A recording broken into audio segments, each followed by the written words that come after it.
Selama ini 10 tahun kita harus akui banyak dana tersebut tidak sampai ke rakyat. Dana desa tidak nyampe ke rakyat, dana desa yang mana yang tidak nyampe kepada rakyat itu? Dengan adanya dana desa, desa sekarang sudah berkembang, mandiri sekian, ini sekian. Wah, luar biasa kan?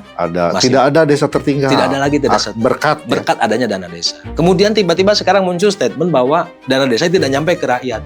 Terus ketika adanya dana desa nyampe ke rakyat, maka terjadilah pertumbuhan. Artinya perencanaan di 2025 untuk 2026 ini gagal total. Gagal total. Musdes itu menjadi tidak berarti. Musdus itu menjadi tidak berarti. Partisipasi masyarakat pada akhirnya tidak diindahkan. Kang Anjil sekarang ngebangun KDMP nggak? Belum, Kang. Kenapa? Nggak ada lahan.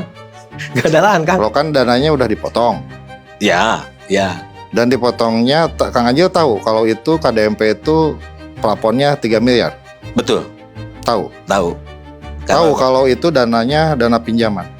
Nah, kalau itu tuh di Desa Sukasih itu ada sekolah SD yang kebetulan tanahnya itu adalah tanah desa. Maka nih si kepala desa tuh berpikir sedemikian rupa, akhirnya bernegosiasi Dengan dinas. Maunya robot SD. Ya, intinya buat bangun KDMP gitu. ya, dan tolong untuk sekolah dipikirkan. Tolong dipikirkan oleh dinas gitu. Nah, ini kan kredit, Kang. Tapi ada katanya alternatif, tapi di desa lain ya. Nah, itu kan jadi lucu gitu kan. Kalaupun nanti misalkan anggap ini terserap nih, operasinya jadi, usaha barang produknya ada. Saya tidak bisa menjamin ini sesuatu menghasilkan. Kamu pesimis?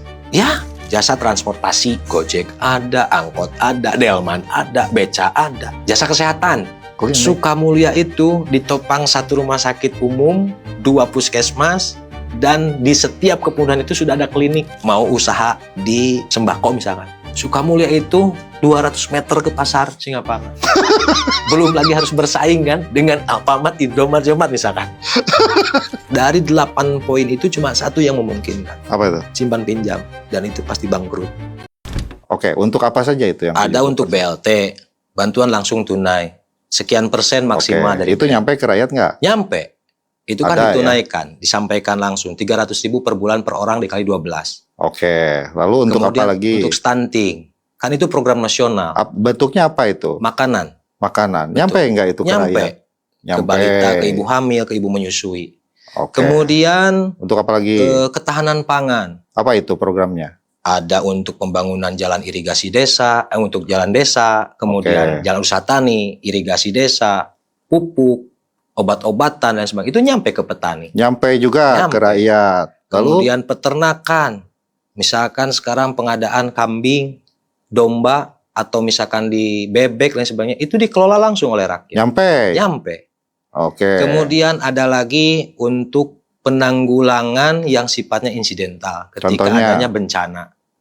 Contoh misalkan tiba-tiba hujan, curah hujan tinggi, irigasi rusak, itu kan ada BTT, biaya tak terduga yang memang dianggarkan harus direalisasikan. Dari dana desa. Dari dana desa. Berarti kalau kata Presiden tidak nyampe ke rakyat, yang mana? Ya, itu yang sekarang menjadi pertanyaan bagi kami para kepala desa ketika dana desa tidak nyampe ke rakyat, dana desa yang mana yang tidak nyampe kepada rakyat itu.